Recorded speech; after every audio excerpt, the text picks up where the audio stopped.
ঈশ্বরচন্দ্র বিদ্যাসাগর কলেজের জাতীয় সেবা প্রকল্প শাখা 7 দিনব্যাপী বিশেষ শিবির যে সকল স্বেচ্ছামূলক কর্মসূচি সম্পাদনের পরিকল্পনা নেওয়া হয়েছিল এর অন্যতম ছিল রক্তদান শিবির।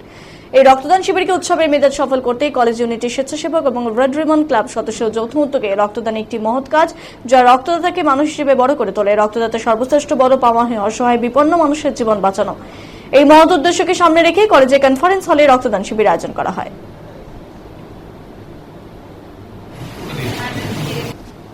ঈশ্বরচন্দ্র বিদ্যাসাগর কলেজ প্রতি বৎসরে এনএসএস যে বিশেষ শিবিরের আয়োজন করে, সেই শিবিরে কর্মসূচির মধ্যে একটা বিশেষ অঙ্গ থাকে, সেটা হচ্ছে রক্তদান শিবির। এছাড়া শিবির বাদ দিয়েও যখন বিলোনিয়া ব্লাড ব্যাংক তাদের রক্তের প্রয়োজনের কথা বলেন, আমাদের স্বেচ্ছাসেবক বাহিনীরা রক্তদান শিবিরের আয়োজন করেন। কারণ রক্তদান হচ্ছে একটি মহৎ দান।